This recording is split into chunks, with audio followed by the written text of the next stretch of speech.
Hello everyone. So the topic that I am taking today is amyloidosis. This topic is very important for the MBBS undergraduates.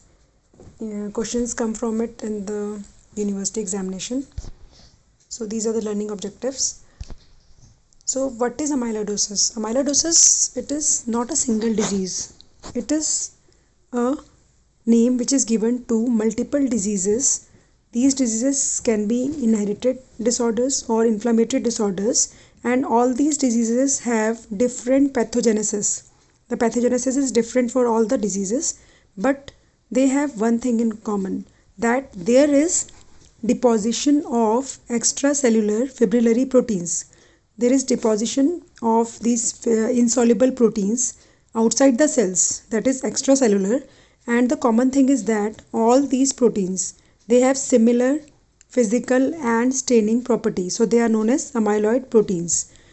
And this deposition of fibrillary proteins extracellularly in various organs is responsible for the tissue damage and functional compromise of that organ. So basically amyloidosis is not a single disease, and it encompasses a number of inherited and inflammatory disorders.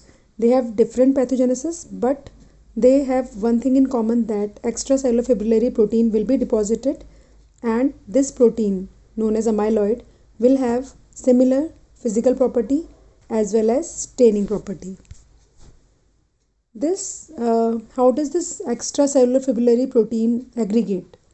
So in amyloidosis, these proteins, amyloid proteins, they are abnormally folded or misfolded proteins. These proteins, since they are insoluble, so they get deposited in various organs. These proteins, since they are misfolded, so they also have loss of function. They cannot function properly, and also they get deposited in various organs.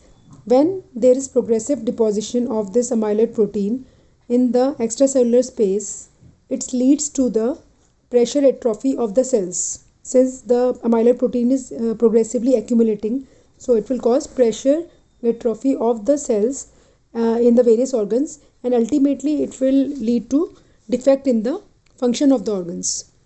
So this is how amyloid affect the functioning of various organs.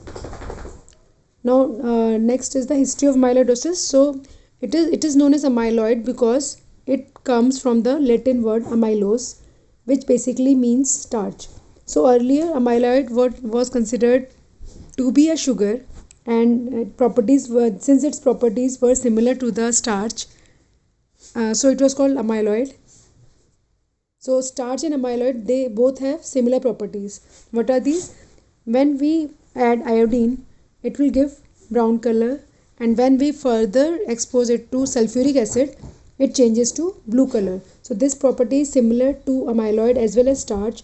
That's why it was earlier considered to be starch, but now it is well known that amyloid proteins, they are protein in nature and not starch.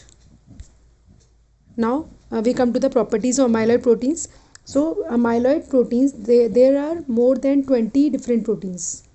So more than 20 amyloid proteins are there, and all of them, they are physically similar. So they have similar appearance and they have similar staining properties. This is what they share in common, but biochemically they are more than 20 different forms, and also they are deposited via various pathogenic mechanisms, because they are formed as a result of different diseases. So the pathogenesis are different, the biochemical forms are different, but what is common is the physical appearance and the staining properties.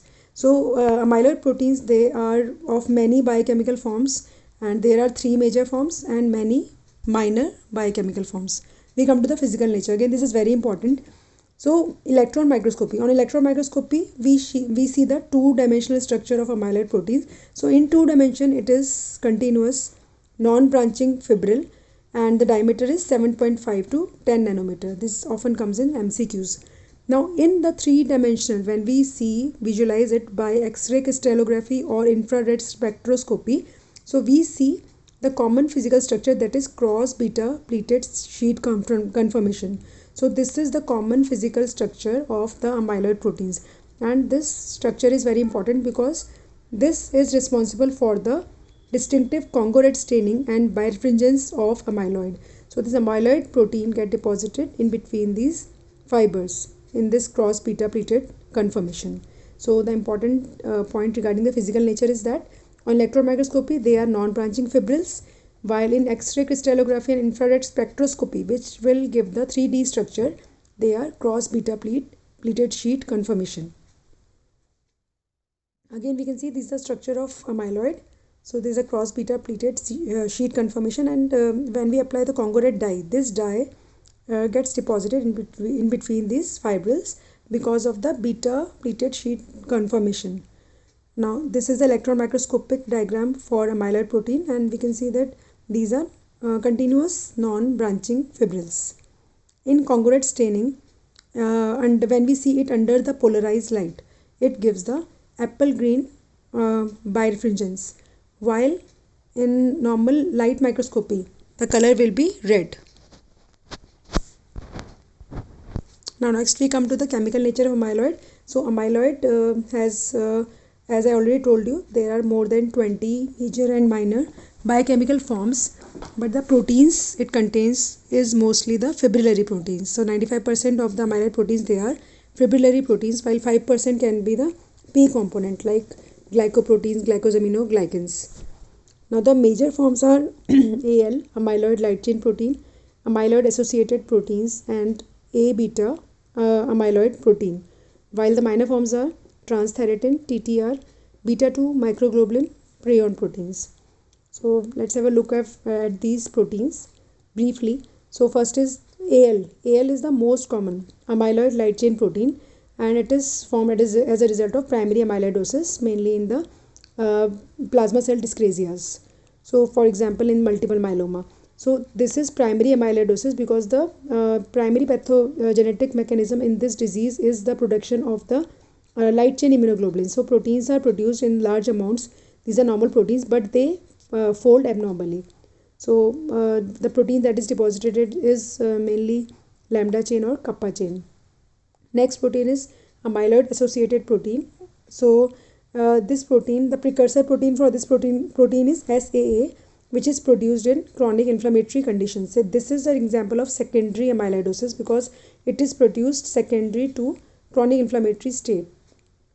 Now next is A beta protein. So A beta amyloid protein is derived from the amyloid precursor protein, and it is seen most commonly in the Alzheimer disease. So these are the major biochemical forms of amyloid proteins. Now you can see that each of these proteins, they are produced as a result of different pathogenetic mechanism, but the common thing will be that they will be having a common physical structure, and they will have common staining properties.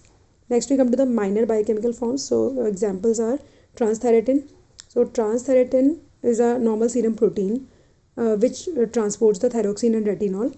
So example of this TTR deposition is, first is familial amyloid polyneuropathies, in which this TTR becomes mutant. When it becomes mutant, so it folds abnormally and results in the deposition.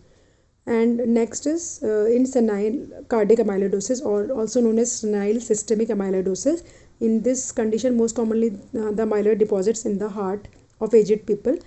Here the transthyretin deposition is that of normal. So it is not mutant form, but they are produced in large amounts. So when they are produced in large amounts, they lead to abnormal misfolding and subsequently the deposition. So next minor form is beta 2 microglobulin. These are normal serum proteins, but they are increased in case of patients who are of chronic renal failure and who are on long term hemodialysis. So this is seen in the patients of long term hemodialysis. Nowadays this complication is less common because of the improved quality of filters which are used in hemodialysis in chronic renal failure patients. And lastly, the misfolded prion proteins. These are the diseases in the CNS in which amyloid proteins get deposited. Next we come to the pathogenesis. So pathogenesis, basically there are two mechanisms. First is there is increased production of normal proteins. So normal proteins, they are produced in large amounts, and when they are produced in large amounts, normally they would be degraded by the proteasome pathway or macrophages, but when large amounts of proteins are formed, it leads to their abnormal folding or misfolding. As a result, amyloid is formed. Example can be primary amyloidosis like in multiple myeloma. The second mechanism is when there is production of normal amount of proteins but they are mutated. So when they are mutated, it tends to misfold. So result in the formation of misfolded amyloid protein and lead to amyloidosis. So these are the two basic mechanisms. First is increased production of normal proteins which tend to misfold, and second is normal amount of protein is formed but they are mutated. So that's why they misfold.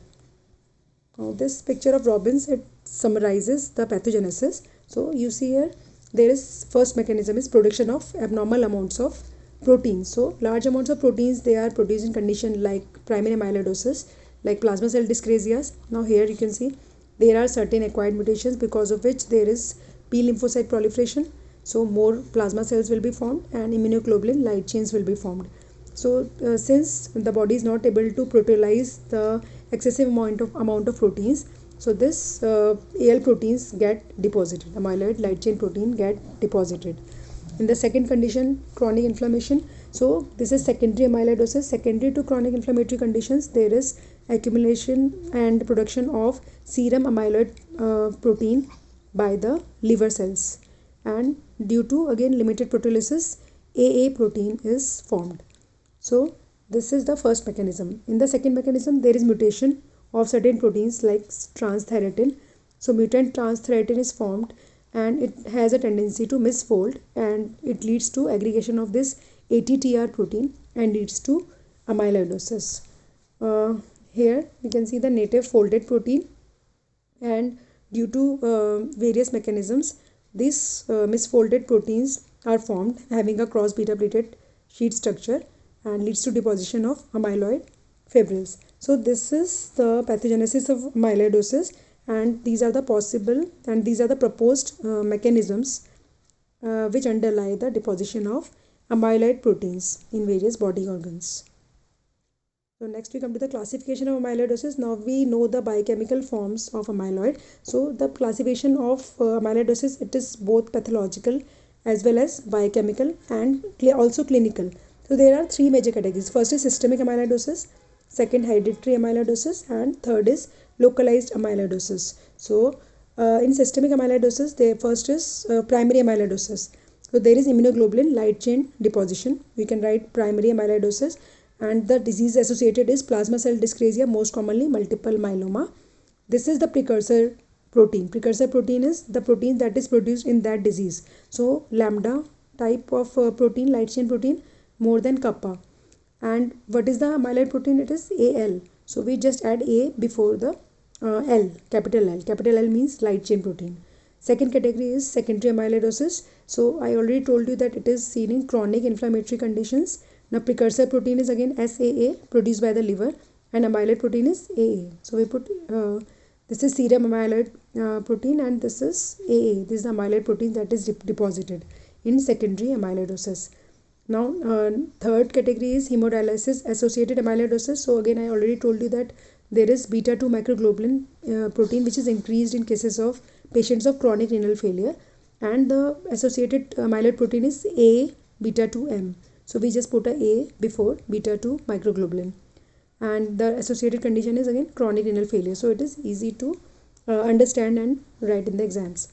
Next category is hereditary amyloidosis. Again you have to remember there are two diseases which are associated with transthyretin, amyloidotic transthyretin protein. So first is ATTR, and associated disease is familial amyloidotic neuropathy, and the other disease is systemic senile amyloidosis. So in systemic senile amyloidosis, there is increased production of normal transthyretin protein, while in this FAN, there is mutant transthyretin. The third disease in hereditary amyloidosis is familial Mediterranean fever. Here again, this is the protein, inflammatory protein SAA, and it leads to a deposition of AA protein. Now third category is localized amyloidosis. Now in this first disease is Alzheimer's disease. Here the precursor protein is the APP protein, and this is known as amyloid precursor protein, and it leads to the formation of A beta amyloid protein in cases of senile cerebral amyloidosis.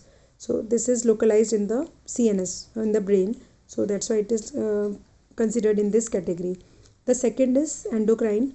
In endocrine, we can remember two diseases. First is medullary carcinoma thyroid. In medullary carcinoma thyroid, there is the protein deposited, that is calcitonin, and the amyloid protein is ACAL. So it is derived from calcitonin. And in the second disease is type 2 diabetes mellitus. In this, the amyloid precursor protein is islet amyloid peptide, and it produces the amyloid protein AIA-PP. So this is deposition will be seen in islets of Langerhans. The third disease is isolated atrial amyloidosis, in which ANF, atrial natriuretic factor, it is the precursor protein, and the amyloid protein is AANF. So these are the three major categories: systemic, hereditary, and localized amyloidosis. You have to remember the precursor proteins, the amyloid proteins. So in all the amyloid proteins, there is the A is put behind the name of the precursor protein, and you should remember the associated diseases and this main category. So I hope it is easy to remember after you understand this chart. So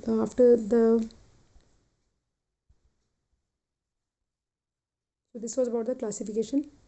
The mechanism of damage to the tissues is, first is the pressure effect, which leads to atrophy of the cell, and amyloid can get deposited in the vessel walls, which can lead to ischemia of the organ, and the amyloid proteins, they are also directly cytotoxic. Now after this I will be covering in the next video. Thank you.